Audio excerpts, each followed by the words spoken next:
माझ्या महाराष्ट्रातील बांधवांनो, भगिनींनो आणि मातांनो, नमस्कार. जय महाराष्ट्र. बऱ्याच दिवसानंतर आपण भेटतो आहोत.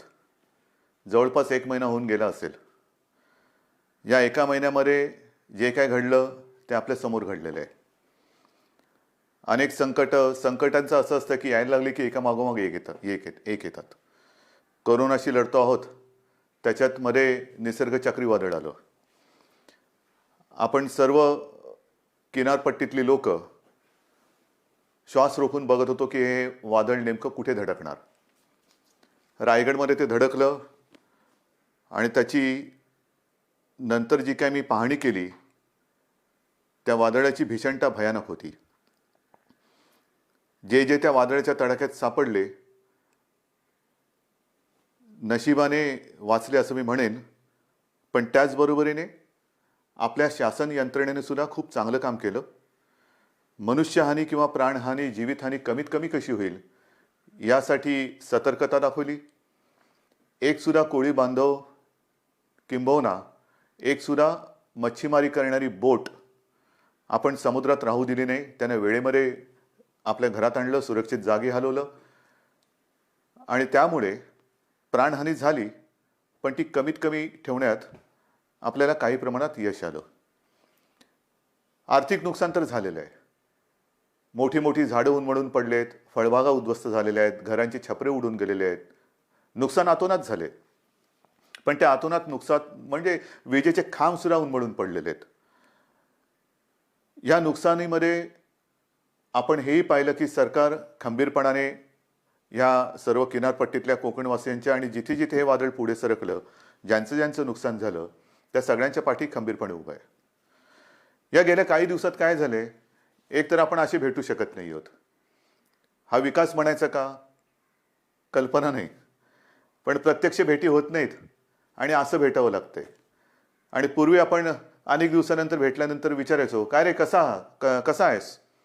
मग जो तो आपापली दुःख असतील, व्यथा असतील, वेदना असतील एक बाजूला ठेवून भेटीत बोलायचं की मजेत आहे. आता सगळ्यांची परिस्थिती तीच आहे. कसे आहात, जसे तुम्ही आहात तसेच आम्ही आहोत. सगळे घरातच आहोत.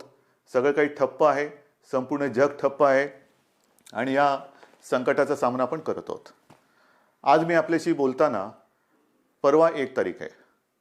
ही 1 तारीख आषाढी तर आहेच, पण जे आपल्यासाठी डॉक्टर्स योद्धे बनून लढत आहेत त्यांचा डॉक्टर्सचा राष्ट्रीय डॉक्टर दिन आहे.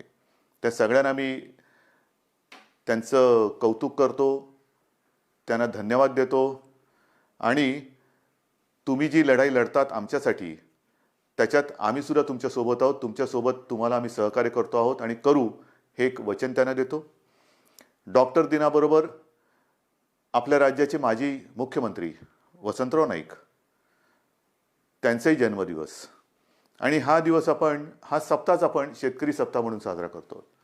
म्हणजे दोन्ही जे आत्ता आपल्याला जीव वाचवत आहेत त्या डॉक्टरांचा तो दिवस आहे आणि योगायोगाने वसंतरावांच्या जन्मदिवसाच्या निमित्ताने जो शेतकरी दिन साजरा करतो, म्हणजे आपल्याला जगाला जो आपलं धान्य पिकवतो, त्यांचा सुद्धा हा एक दिवस आहे. म्हणून मी या दोन्ही शेतकऱ्यांना आणि माझ्या डॉक्टर्सना विनम्र नमस्कार करतो आणि आपल्याशी आता बोलतो. साहजिकच आहे, 30 तारखेपर्यंत हा लॉकडाऊन आहे. माननीय पंतप्रधानांनी 30 जूनपर्यंत हा लॉकडाऊन जाहीर केलेला आहे. 30 जून नंतर काय होणार, मी यापूर्वीच आपल्याला सांगितलेलं आहे की आता लॉकडाऊन हा शब्द बाजूला ठेवायचा आणि हळूहळू आपण एक गोष्टी, सोयी सुविधा, सेवा ह्या उघडत जाणार. म्हणजेच 30 तारखेनंतर लॉकडाऊन उठणार का, तर अत्यंत स्पष्ट शब्दात नाही.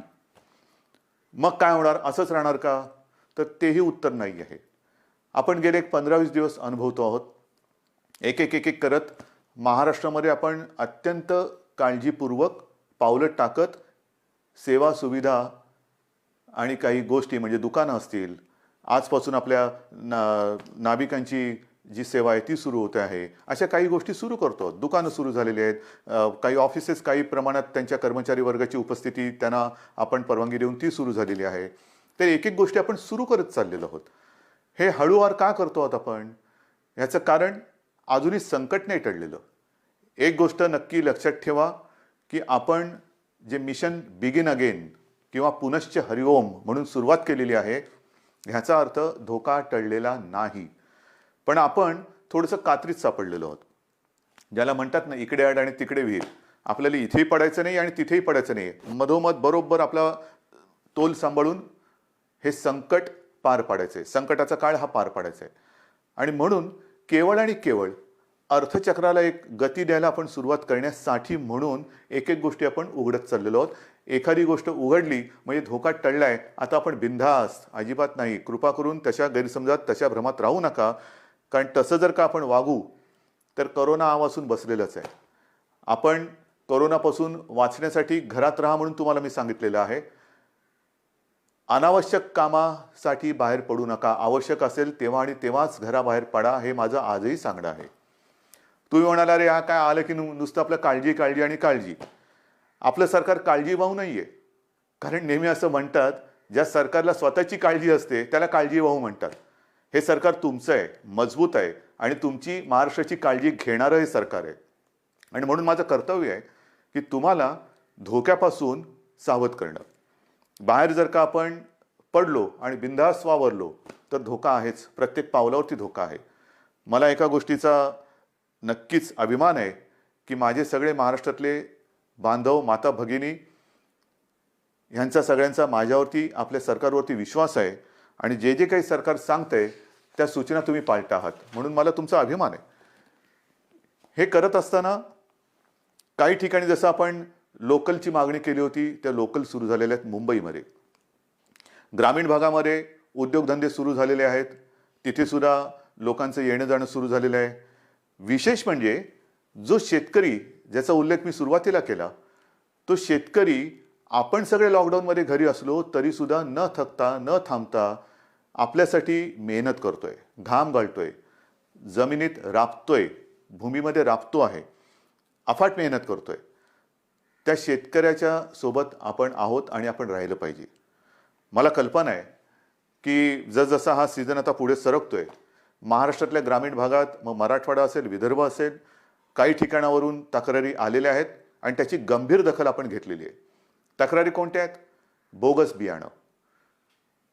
हे दुर्दैव आहे, हे दुर्दैव आहे.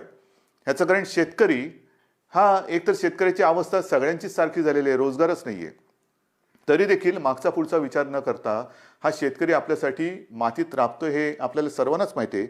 मरमर मरून, राब राब राबून, अफाट कष्ट करून जे बियाणं त्यांनी पेरलं ते बियाणं उगवलंच नाही.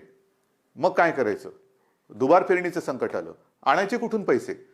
एक तर असंही कर्जाचं ओझं जे आपण बऱ्याचशा प्रमाणात उतरवलेलं आहे आणि जे राहिलेलं आहे, जो शेतकरी माझा या कर्जमुक्तीच्या योजनेमधून काही कारणासाठी, म्हणजे जसं मी मागे सांगितलं तुम्हाला की 2 टप्प्यात जे आपण करणार होतो कर्जमुक्ती, त्याच्यातला काही भाग, काही लाख शेतकरी हे नेमकं तिथल्या स्थानिक निवडणुका आल्या, आचारसंहिता सुरू झाली म्हणून ही कर्जमुक्ती तिथली थांबली.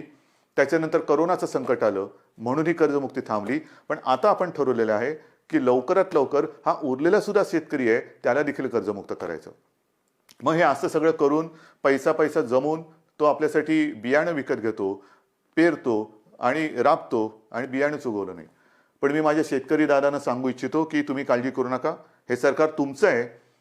ज्यांनी ज्यांनी तुम्हाला फसवलेलं आहे ते कायद्याच्या कचाट्यातून सुटणार नाही. त्यांच्यावरती गंभीर गुन्हे दाखल करून त्यांना सजा तर होईलच, पण जे नुकसान तुमचं झालेलं आहे, त्यांनी केलेलं आहे, त्यांच्याकडनं तुम्हाला हे सरकार नुकसान भरपाई सुद्धा मिळून दिल्याशिवाय राहणार नाहीये. काळजी करू नका. हे सरकार म्हणजे असं बेवारशाचा कारभार नाहीये, कोणी यावं आणि माझ्या महाराष्ट्रातल्या जनतेला फसवून जावं, अजिबात नाही चालणार.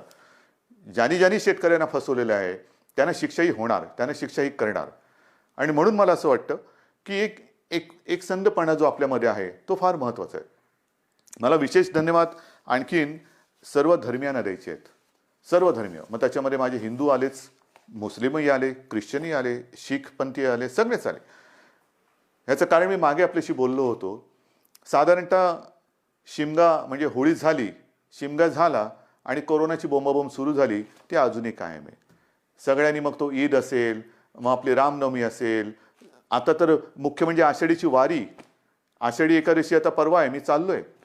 पण सगळ्यांनी आपल्याला एक सामाजिक भान ठेवून हे उत्सव अत्यंत शिस्तबद्ध पद्धतीने जसं सरकार सांगते तशा पद्धतीने ते, आता साजरा हा शब्द विचित्र आहे, पण घरातल्या घरात का होईना साजरा करतात. सगळ्यांनाच धन्यवाद दिले पाहिजेत. आपल्या परंपरा आहेत. आषाढी एकादशीची परंपरा, वारीची परंपरा ही किमान 700-800 वर्षापूर्वीपासूनची आहे. आणि आपल्याशी मी आज बोलताना 2020 साल सुरू आहे. मला 2010चं साल आठवलं. 2010 साली मी पांडुरंगाचं दर्शन घेतलं. कसं घेतलं आपल्याला माहिती आहे. मी ह्या संपूर्ण वारीचा पाठपुरावा केला, पण मी वारीत प्रत्यक्ष सहभागी न होता हेलिकॉप्टरमधून सहभागी झालो आणि एरियल फोटोग्राफी केली. त्याचं पुस्तकसुद्धा मी आपल्या चरणी तुम्हाला मी सगळ्यांना अर्पण केलेलं आहे. पाहावा विठ्ठल. मी विठ्ठल पाहिला, नक्की पाहिला. मंदिरात जाऊन नाही पाहिला कारण मी हेलिकॉप्टरमध्ये होतो, पण अथांग पसरलेल्या त्या वारकऱ्यांमध्ये मला ते विठ्ठलाचं विश्वरूप दिसलं. माझ्यासारखा भाग्यवान मीच असेन.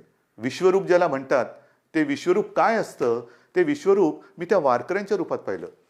देहभान हरकून हे वारकरी विठू नामाचा गजर करत चालत असतात. अक्षरशः देहभान हरकलेले असतात. म्हणजे कशाचं काही त्यांना सगळं जग आजूबाजूला आहे नाही, बस विठू माऊली विठू माऊली विठू नामाचा गजर करत ते चालत असतात. ही गेल्या अनेक वर्षाची परंपरा. अनेक ठिकाणावरनं संत महात्म्यांच्या पालख्या तिकडे येतात आणि मग ते रिंगणं होतात. मध्ये मग ते इंदापूरचं रिंगण असेल, वाखरीचं रिंगण असेल, ते घोडे धावतात. हे सगळं अप्रूप हे केवळ आपल्या देशातच होऊ शकतं. पण त्या सगळ्या वारकऱ्यांनी सुद्धा संयम दाखवला. जे सरकार म्हणेल ते. हे असे नागरिक कुठे सापडणार तुम्हाला. आणि त्या वारकऱ्यांना सांगतोय की नाईलाज म्हणून आपल्याला यावेळेला तो सगळा वारीचा सोहळा हा आटोपशीर करावा लागला. पण मी आपल्या वतीने आपल्या विठुरायाला साकडं घालायला जाणार आहे. नक्की जाणार. विठुरायाला मी साकडं घालणार की विठुराया हे काय आहे, कोणते दिवस आहेत, कशी दिवस आहेत, कशी परिस्थिती आहे. हे तुझे लाखो करोडो भक्त आज तुझ्या दर्शनाविना घरातल्या घरात आहेत. आणि का तरी अशी विचित्र परिस्थिती आलेली आहे. तुझे चमत्कार आम्ही अनेक ऐकलेत. आम्ही तुमचे चमत्कार अनेक चित्रपटातून पाहिलेत. पण आता हा चमत्कार आम्हाला दाखव आणि हे करोनाचं संकट लवकरात लवकर नष्ट करून केवळ माझ्या महाराष्ट्रच नाही तर संपूर्ण जगाला पुन्हा एकदा सुखाचे, समृद्धीचे आणि निरोगी आयुष्याचे दिवस दाखव. हे साकडं घालायला मी जाणार आहे. वारकऱ्यानो, आशीर्वाद, तुमचे आशीर्वाद माझ्या पाठी असू द्या की ते आशीर्वाद घेऊन मी विठुरायाचे आशीर्वाद घ्यायला जाईन. आणि मला खात्री आहे तुम्ही जर मागे उभे राहिलात ना तर आपली विठू माऊली सुद्धा त्या माझ्या साकड्याला यश दिल्याशिवाय राहणार नाही. तुमचे आशीर्वाद मी आज मागतोय. मी आषाढी एकादशीला तुमच्या सगळ्यांचा प्रतिनिधी, मुख्यमंत्री म्हणून नाही, तो मान बहुमान वेगळा, पण मी तुमचा प्रतिनिधी म्हणून मी जातो आहे. जेव्हा तिथे मी पोहोचेन तेव्हा मी तुमचा प्रतिनिधी वारकरी म्हणून मी तिथे पोहोचणार आहे. म्हणून मला तुमचे आशीर्वाद पाहिजेत. आषाढीची ही उद्याची आषाढी, परवाची आषाढी एकादशी येते. त्याच्यानंतर दहीहंडी येते. दहीहंडीच्या मंडळानं सुद्धा मला खास धन्यवाद द्यायचे. कोणीही माझ्याशी बोलायला आलं नाही, कोणी कोणाशी चर्चा केली नाही, पण एक सामाजिक भान ठेवून त्यांनी स्वतःहून दहीहंडीचा उत्सव हा रद्द केला. ह्यालाच म्हणतात एक सामाजिक जाणीव, सामाजिक भान. शेवटी उत्सव म्हणजे काय, कोणासाठी उत्सव, आनंदासाठी असेल. पण जर हे संकट चहूबाजूनी आपल्याला वेढून टाकत असेल तरी देखील आम्ही उत्सव साजरे करतोय, हे असा आंधळेपणा नाही उपयोगाचा. मग दहीहंडी झाल्यानंतर मी काल परवाकडेच गणपती उत्सवाबद्दल एक आपल्याला विनंती केलेली आहे. कारण जसं वारीची परंपरा आहे, दहीहंडी आपल्याकडे साजरा होतोय, मग गणपती बाप्पा येणार, मग नवरात्री येणार, मग दिवाळी येणार, त्याच्यामध्ये ईद येणार, मग आपल्या मुंबईमध्ये माउंट मेरीची यात्रा येणार. हे सगळे सणवार हे सगळ्या धर्मियांचे हे आता येणार. पण त्याच्यामध्ये जर का आपण आपलं सामाजिक भान पाळलं नाही तर ज्या संकटाशी आपण लढतो आहोत त्या संकटाला आपण आपला दरवाजा उघडा करून देतो आहोत. म्हणून मी गणपती उत्सवात सगळ्यांना विनंती केलेली आहे. एक तर सर्व मंडळांची मी बैठक घेतली आणि त्यांना सुद्धा मला खास धन्यवाद द्यायचे आहेत की सर्व मंडळांनी एक सुरामध्ये सांगितलं की उद्धवजी, सरकार घेईल तो निर्णय आम्हाला मान्य आहे. तुम्हाला सुद्धा मी मनापासून नमस्कार करतोय आणि गणरायाला सुद्धा हेच जे विठुरायाच्या चरणी मी प्रार्थना करतोय. आपण जो निर्णय घेतलाय की यावेळेला एक सामाजिक भान ठेवून हा उत्सव साजरा करूया. मी सर्वांना विनंती केलेली आहे की जिथे जिथे सार्वजनिक गणेशोत्सव होतात, मुंबई, पुणे, सर्वत्र सर्वत्र राज्यभर होतात. मग काही काही मूर्त्या 15-15, 20-20 फूट असतात, 22 फूट, 23 फूट. नाही, आता ही परिस्थिती तशी नाही आहे. सर्वांनी थोडा संयम ठेवा. आणि मूर्तीची उंची जास्तीत जास्त मी 4 फूट सांगितलेली आहे. का 4 फूट सांगितली? तर मूर्ती हलवताना सुद्धा जास्त लोक एकमेकाच्या जवळ येता कामा नयेत. विसर्जनाची सुद्धा आगमनाची मिरवणूक नाही, विसर्जनाची मिरवणूक नाही. मग गणेशोत्सव साजरा कसा करायचा? अजून थोडा अवधी आहे. आपण चर्चा करून त्याच्यातनं सुद्धा हा नेमका कसा करायचा त्याच्यावरती मार्ग काढू. कारण आपण परंपरा जपणारी माणसं आहोत. ज्या लोकमान्यांनी त्या काळात, स्वातंत्र्यपूर्व काळामध्ये घरातला गणपती त्यांनी बाहेर आणला. कारण स्वराज्य, त्याच्यासाठी लोक एकत्र आली पाहिजेत. म्हणजे त्यांनी सणांची चळवळ केली. आपण चळवळीचा वारसा घेऊन पुढे जायचं आहे. त्या चळवळीमध्ये सगळी लोक एकत्र आली, एकोपा वाढला. आता सुद्धा तो एकोपा कायम आहे. मग हा एकोपा चळवळीसाठी पुढे न्यायचा असेल तर आपण आपला महाराष्ट्र विघ्नहर्त्याचं आगमन होते. मग त्याचे आशीर्वाद घेऊन त्याच्या साक्षीने विघ्नमुक्त करू शकतो का, कोरोनामुक्त करू शकतो का, हे आपल्याला बघायला पाहिजे. आणि करू शकतो. जर का आपण ठरवलं तर आपण नक्की करू शकतो. आरोग्यविषयक जर का आपण शिबिरे घ्यायचं ठरवलं, मध्ये मी जसं आपल्याला सांगितलं की रक्ताचा तुटवडा आल्यानंतर रक्तपुरवठा किंवा रक्ताचा साठा कमी होता, तेव्हा मी 2 वेळा आवाहन केलं की रक्तदान करा. मी आवाहन करण्याचा अवकाश, चहूबाजूने रक्तदाते पुढे आले आणि ती जी काही आपली टंचाई होती ती दूर झाली. रक्तदान करा म्हटलं तर रक्तदान केलं. कारण आपण गणपतीचे अंधभक्त नाहीत तर जागरूक भक्त आहोत.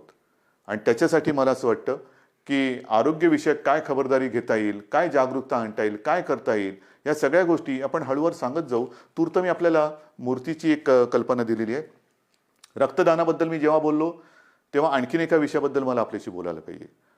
आणि तो विषय आहे रक्तदानाशी निगडीत, तो म्हणजे प्लाझ्मा थेरपी. आपल्याला कल्पना आहे की साधारणतः मार्चपासून हे कोरोनाचं संकट आपल्यासमोर आल्यानंतर त्या संकटाची आपण जे हातात शस्त्र मिळेल ते शस्त्र घेऊन लढतो आहोत. मग लॉकडाऊन असेल, लॉकडाऊन, ट्रॅकिंग ट्रेसिंग असेल तेही करतो आहोत, चाचण्या वाढवतो आहोत. चाचण्या वाढवल्यानंतर उपचार पद्धती.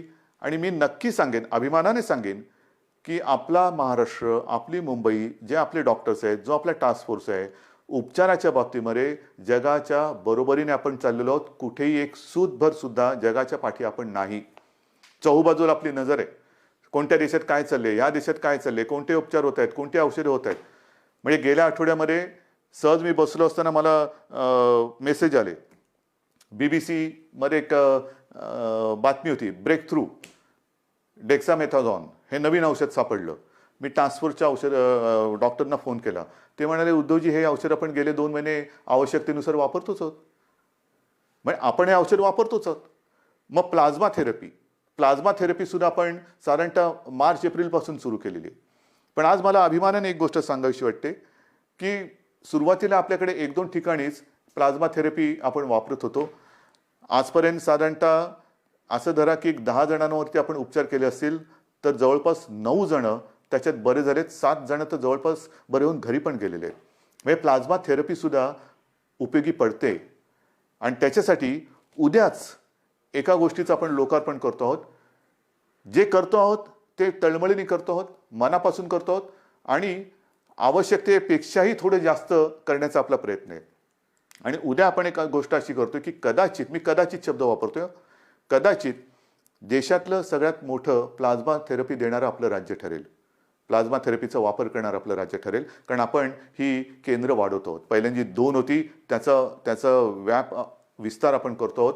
उद्या कदाचित देशातलं सगळ्यात प्लाझ्मा थेरपीचा वापर करणारं पहिलं राज्य ठरेल आपलं. पण हे सुविधा झाल्या. मला जे खास करून ज्यांना कोरोना होऊन जे सुखरूप बरे होऊन घरी गेलेत त्यांना एक विनंती करायची. रक्तदान हे कसं, एक रक्तदान कोणी करू शकतो, पण प्लाझ्मा कोणाचं वापरू शकतो? रक्तगटाप्रमाणे तर तो वापरावा लागतोच. पण ज्यांना कोरोना होऊन जे बरे झालेत आणि ज्यांच्या शरीरात ती अँटीबॉडी तयार झालेली आहे, अशांचं रक्त घेऊन त्यातनं प्लाझ्मा घेऊन त्या रक्तगटाच्या रुग्णाला जर तो प्लाझ्मा आवश्यकतेनुसार वापरला तर बऱ्याच रुग्णांचा प्राण आपण वाचवू शकता. आणि म्हणून खास करून मला जे रुग्ण बरे होऊन घरी गेलेले आहेत त्यांना विनंती करतो आहे की कृपा करून आपण पुढे या. आमच्या शासकीय विद्यालयांना जी वैद्यकीय विद्यालय आहेत त्यांना संपर्क करा, शासकीय डॉक्टर्स आहेत त्यांना संपर्क करा आणि आपण जसं रक्तदान करतो रक्तदानच करायचं आहे, पण तसं प्लाझ्मा दान करा की जेणेकरून आपण वाचलात, आपल्या माध्यमातून आणखीन काही जण वाचू शकतो. ह्यालाच तर आपण एकत्रितपणा म्हणतो, ह्यालाच तर आपण एकजूट म्हणतो आणि ती आपल्या रक्तामध्ये आहे. आणि ती मी मागेही म्हटलं होतं, लढणं हे आपल्या रक्तात आहे आणि जेव्हा रक्ताचा तुटवडा होता तेव्हा रक्तदान करून हा लढाऊ बाणा आपण सिद्ध केलाय. आता हा पुन्हा एकदा सिद्ध करण्याची नव्हे, पण त्याच्या आवश्यकतेनुसार वापर करण्याची गरज आहे. बांधवांनो आणि माता भगिनींनो, एक गोष्ट नक्की आहे की जसं मी औषधाच्या बाबतीत तुम्हाला सांगितलं की कोणत्याही औषधाच्या बाबतीत आपण पाठी नाहीये. सुरुवातीपासून जी औषधं आपल्याला वाटतात की वापरली पाहिजेत, म्हणजे आता सगळीकडे रेमडेसिवीर कितीला मिळणार, रेमडेसिवीर मिळणार की नाही, रेमडेसिवीरची किंमत काय होणार, मग फॅव्हिपिरावीर, म्हणजे जशी जशी नावं येतात तसतसं त्याचा बोलबाला होतो.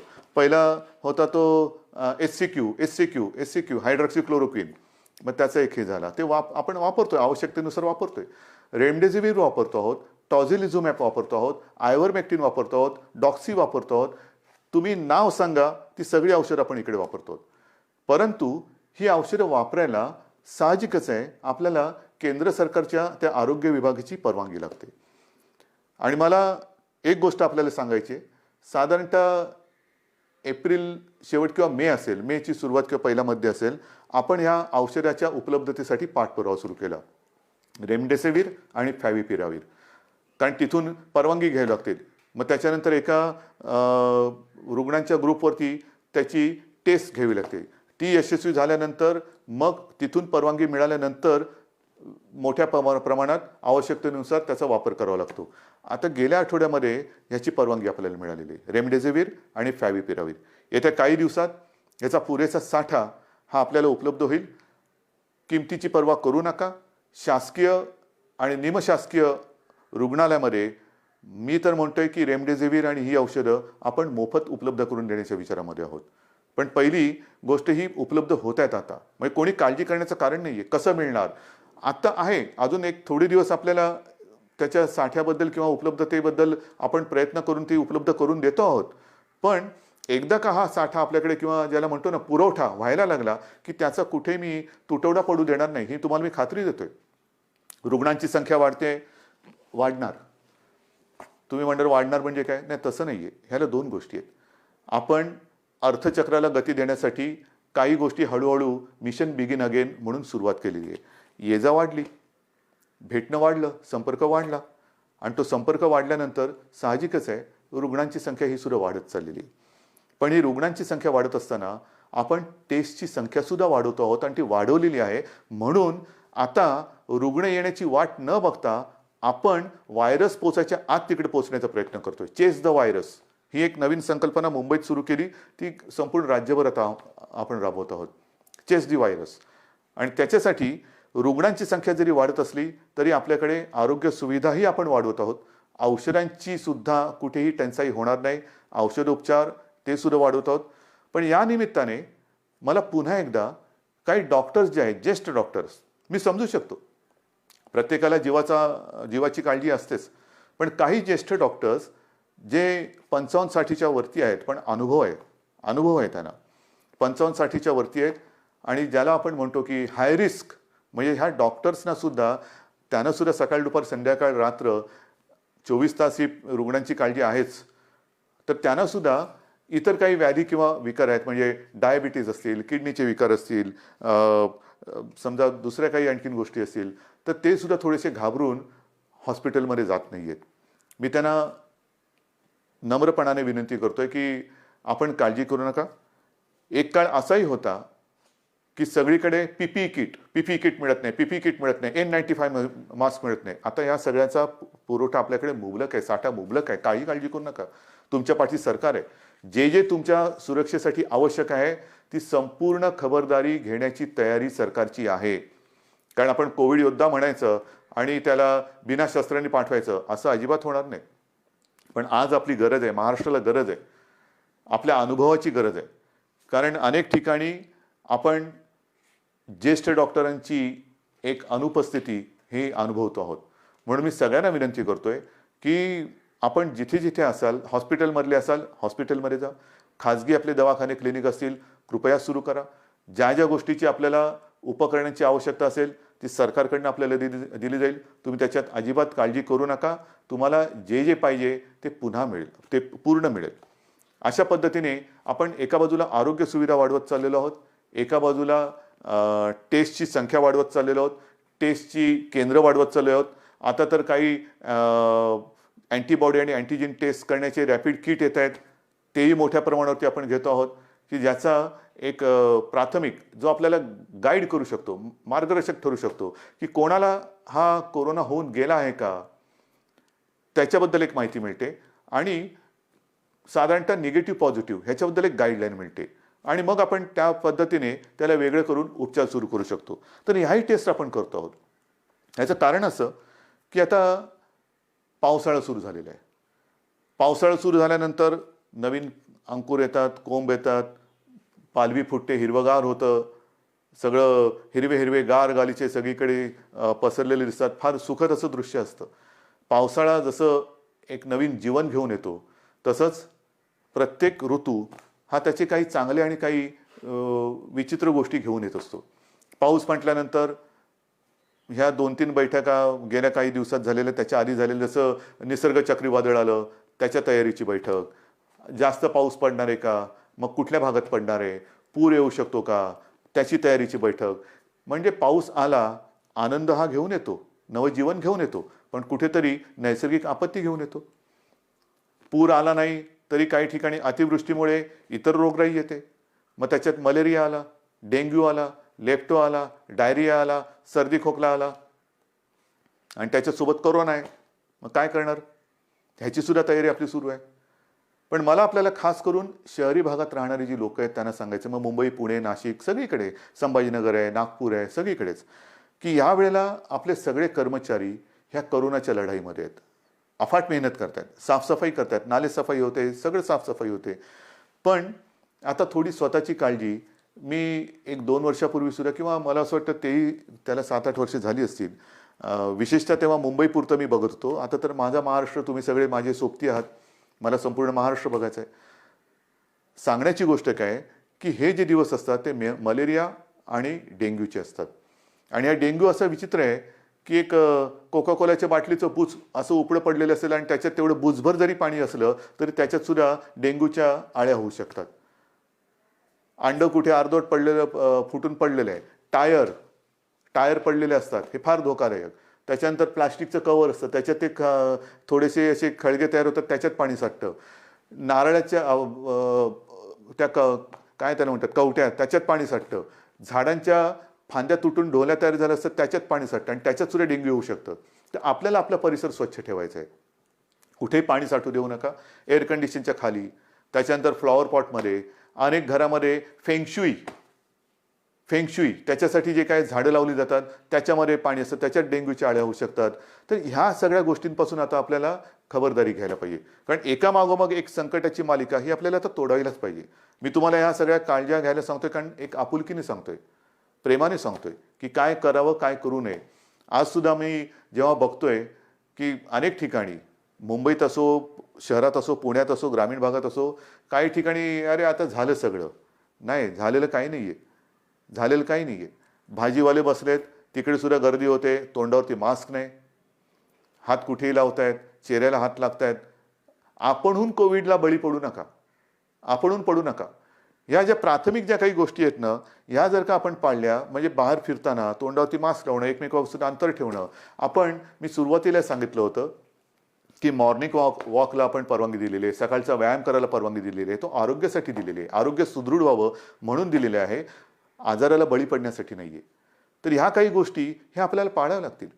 जशा काही गोष्टी आपण ओपन करत चाललेलो आहेत तशा ह्या केसेस वाढत आहेत आणि काही ठिकाणावरून माझ्याकडे विचारणा होते की आम्हाला ह्या भागामध्ये पुन्हा लॉकडाऊन करण्याची परवानगी द्या. लॉकडाऊन करायचं का? मी आपल्याला प्रश्न विचारतोय, करायचं लॉकडाऊन? कारण हे तुम्ही ठरवायचे. जर गरज नसताना बाहेर पडलात आणि गर्दी केली आणि केसेस वाढायला लागल्या तर पुन्हा येरे माझ्या मागल्या. मग एक एक गोष्टी आपण पुढे पाऊल टाकताना पुन्हा मागे नाही यायचं आता. म्हणून लॉकडाऊन करायचं की नाही ह्याचा निर्णय आता मी तुमच्यावर सोपवतोय. जर मला असं वाटलं की गर्दी वाढते, केसेस वाढतायत, तर मी प्रशासनाला सांगितलेलं आहे की अशा ठिकाणी जर का आवश्यकता वाटली, शक्यतो नको पण आवश्यकता वाटली तर मग पहिल्यासारखा लॉकडाऊन करण्याची गरज तिकडे पडू शकते. कारण कोरोना हा व्हायरस वस्त्या, एक एक वस्ती, जसं काही ठिकाणी तो शिखरावरती पोचला, खाली आला, पण वस्ती बदलली. काही ठिकाणी जिकडे अजून प्रादुर्भाव नाहीये तिकडे सुद्धा गाफील राहून नाही चालणार. तर ह्या अशा काही काळज्या घेऊन आपल्याला ह्या पुढच्या काळाची वाटचाल करायची. दरम्यान मी तुम्हाला सांगितलं की शेतकऱ्यांसाठी सुद्धा कर्जमुक्तीची योजना जी थोडी काही भागात अपूर्ण राहिली ती आपण पूर्ण करतोय. बोगस बियाण्यामुळे फसले गेलेले शेतकरी त्यांच्या पाठीशी आपण उभे राहतो. आता 30 जूनला प्रधानमंत्री गरीब कल्याण योजना ह्याच्यामध्ये खास करून जे भगवं रेशन कार्ड ह्यांना अन्नधान्य देण्याची जी योजना आहे तिची मुदत संपते. बिना रेशन कार्ड म्हणजे ज्यांच्याकडे रेशन कार्ड नाही त्यांना अन्नधान्य देण्याची योजना संपते. मी गेल्या 8-10-15 दिवसापूर्वी जेव्हा प्रधानमंत्र्यांची व्हिडिओ कॉन्फरन्स होती तेव्हा स्वतः ही मागणी केलेली आहे की 30 तारखेला ही मुदत संपते, धान्य देण्याची मुदत संपते आहे, कृपा करून आणखीन 3 महिन्यासाठी आम्हाला वाढवून द्या. कारण अजूनही हे संकट गेलेलं नाही, उलट केसेस वाढत आहेत. त्याच्यामुळे ही भगवं रेशन कार्ड असेल किंवा ज्यांच्याकडे रेशन कार्ड नाही यांना धान्य देण्याची जी काही योजना आहे प्रधानमंत्री गरीब कल्याण योजना, ती आणखीन आम्हाला 3 महिने वाढून द्या हे मी पंतप्रधानांकडे सांगितलेलं आहे. मला खात्री आहे की त्यांना सुद्धा व्यवस्थित सगळ्याची कल्पना आहे आणि ही कल्पना असल्यानंतर लवकरात लवकर आपल्याला त्याच्याबद्दल परवानगी मिळेल ही मला खात्री आहे. हे सगळं झालं चित्र हे आरोग्यविषयक. अर्थचक्राच्या बाबतीमध्ये आपण खचून गेलेलो नाही आहोत. मला एका गोष्टीचा अजून एक अभिमान आहे, नक्कीच आहे, की गेल्या 15 दिवसात महाराष्ट्राने जवळपास 16,000 कोटींचे सामंजस्य करार काही विदेशी कंपन्यांसोबत केलेले आहेत. 16,000 कोटी ही एक फार आपली जमेची बाजू आहे. म्हणजे या संकटामध्ये सुद्धा आपला महाराष्ट्र हा विविध गुंतवणूकदारांना आणि उद्योजकांना आपला वाटतोय हे फार महत्त्वाचं आहे. येत आहेत या गुंतवणूकदारांना कुठे आपण दरवाजे बंद ठेवलेले नाही आहेत. या माझ्या महाराष्ट्रात या, माझ्या विदर्भात या, माझ्या मराठवाड्यात या, माझ्या कोकणात या, माझ्या उत्तर महाराष्ट्रात या, पश्चिम महाराष्ट्रामध्ये या, जिथे तुम्ही म्हणाल तिथे तुम्ही या. जे जे काय तुम्ही कराल तुम्ही जरूर करा. तुमच्यासाठी आमच्या महाराष्ट्राची, देशाची आणि महाराष्ट्राची दारं उघडी आहेत. आल्यानंतर साहजिकच आहे अर्थचक्राला गती मिळाली पाहिजे. माझ्या स्थानिक भूमिपुत्रांना नोकऱ्या मिळाल्या पाहिजेत, रोजगार मिळाला पाहिजे. या सगळ्या गोष्टींसाठी आपण नुसतं कोरोना एके कोरोना करत नाही बसलेलो आहोत. इतर सुद्धा काही ज्या गोष्टी आहेत, ज्या उद्योगधंद्याच्या बाबतीत असतील, विकास कामाच्या बाबतीत असतील, ह्याही गोष्टी, ह्याही आघाड्यांवरती आपण ती ऑफिसेस लॉकडाऊनमध्ये ठेवलेली नाहीत. आपला संपर्क सुरू आहे. सगळ्यांना आपण संपर्क करतो आहोत, त्यांच्या आवश्यकता समजून घेतो आहोत, आपण त्यांना काय देऊ शकतो त्याच्यावरती विचार करतो आहोत. काही अटी तटी शर्ती मी आल्यानंतर असं काही जणांना होतं, नको तो बाबा महाराष्ट्र, आम्ही चाललो परत. तसं नाही आहे. तुम्ही सांगा काय काय आम्ही करू शकतो, हे आम्ही करू शकतो, ते तुम्हाला मान्य असेल जरूर या. एकदा आलात की तुम्हाला कुठेही आडकाठी केली जाणार नाही. या पद्धतीने आपण जातो आहोत. मग ते पर्यटनाच्या बाबतीत असेल, उद्योगधंद्याच्या बाबतीत असेल, चहूबाजूनी आपण आपले प्रयत्न सुरू आहेत. याचं कारण असं की आपल्याला सर्वांना कल्पना आहे की आपलं अर्थसंकल्पीय अधिवेशन सुरू होतं. अर्थसंकल्प मांडला काय, नवीन स्वप्न घेऊन आम्ही तुमच्यासमोर आलो काय आणि अचानक हे संकट आल्यानंतर तेही अधिवेशन आपल्याला आवर्त घ्यावं लागलं. तर ही अशी सगळी परिस्थिती आहे. ह्या परिस्थितीचा मुकाबला करतो आहे. शिक्षणाच्या बाबतीत सुद्धा निर्णय तुम्हाला मी सांगितलेला आहे. तर सगळ्यांचीच काळजी घेतोय. शाळा सुरू होणार का, तर माझं म्हणणं आहे शाळा सुरू होणार का पेक्षा शिक्षण कसं सुरू होणार त्याच्यावरती आपण लक्ष देतो. मग ते शालेय शिक्षण असेल, महाविद्यालयीन शिक्षण असेल, सगळ्याच बाबतीत आहोत. तर असं एक गोष्टी आपण करत चाललेलो आहोत. मला खात्री आहे जसं जे सहकार्य तुम्ही आजपर्यंत मला केलं, सरकारला केलं, तसंच याही पुढे कराल. जे जे काय आपण करू ते मी तुम्हाला आधीच सांगितलेलं आहे की तुम्हाला न सांगता मी काही करणार नाही. लॉकडाऊन हा शब्द जरी मी वापरत नसलो तरी याचा अर्थ आपण परवापासून सगळं काही उघडतो आहोत असा गैरसमज करून घेऊ नका. आज देखील आपल्याला उलटं आज जास्त शिस्तीची गरज आहे. कारणाशिवाय बाहेर पडू नका. कारण आपण असं म्हणतो की ज्येष्ठ नागरिक म्हणजे घरातले आई वडील कोणी ज्येष्ठ सगळे आपले कुटुंबीय त्यांची काळजी घ्या, मुलांची काळजी घ्या आणि तरुणांनो बाहेर पडा. ह्याचा परिणाम असा होतोय की तरुणसुद्धा आता संक्रमित व्हायला लागलेले आहेत. आणि बऱ्याच ठिकाणी आजही म्हणजे आजसुद्धा एक गोष्ट चांगली आहे की 80% लोकांना लक्षणच दिसत नाही. पण लक्षण दिसले नाहीत ह्याचा अर्थ त्याला प्रादुर्भाव झाला नाही अशातला भाग नाही. मग तो लक्षणं न दिसणारा तरुण घरात इतरांना त्याचा संपर्क झाला तर तो एक प्रादुर्भाव होऊ शकतो. म्हणून ह्या सगळ्या गोष्टी आपल्याला खूप काळजीपूर्वक करायच्या आहेत. बाहेर पडलात तोंडावरती मास्क पाहिजे, हात सतत धुत राहिलं पाहिजे, सॅनिटायझर वापरायला पाहिजे, साबणाने हात धुवायला पाहिजे. ह्या सगळ्या गोष्टी ह्या अजूनही आपल्याला काही काळ पाळाव्याच लागतील. कारण ह्या केवळ आणि केवळ आपल्या म्हणजे तुमच्या भल्यासाठी आणि आपल्या कुटुंबियांसाठी. आणि दुसरी गोष्ट अशी की मगाशी मी जे डॉक्टर्सना विनंती केली ती एवढ्यासाठी की ज्येष्ठ डॉक्टर्सना मी विनंती केली की आपण स्वतः जाणीवपूर्वक जातीने लक्ष द्या. कारण ही साथ विचित्र आहे. कारण तो रुग्ण त्याचे कुटुंबीय तुमच्या ताब्यात देत असतात. ते कुटुंबीय त्याला भेटू शकत नाहीत. पण केवळ आणि केवळ तुमच्या भरोश्यावरती घरातली प्रिय व्यक्ती ही तुमच्या ताब्यात ते सोपवत असतात. तर त्यांच्याकडे आपण आपुलकीने प्रेमाने लक्ष द्या. आपण आपल्या कुटुंबातला म्हणून त्यांच्याकडे बघा. ही जर का आपली जवळीक साधली गेली ना तर माझं मत आहे की करोना वगैरे असंच निघून जाईल.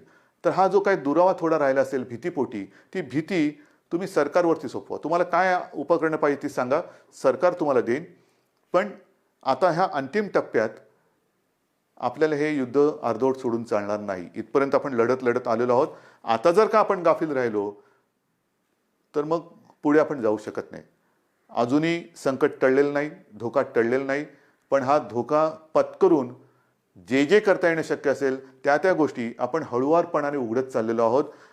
लॉकडाऊन पुन्हा करण्याची वेळ येऊ नये आणि त्याच्यासाठी आपलं सहकार्य जसं आजपर्यंत सरकारला मिळालं तसंच ते यापुढे सुद्धा मिळेल अशीच अपेक्षा आणि विश्वास व्यक्त करून मी आपली रजा घेतो. जय हिंद, जय Maharashtra. Please subscribe our channel GEB News. Like, comment and share. Thank you.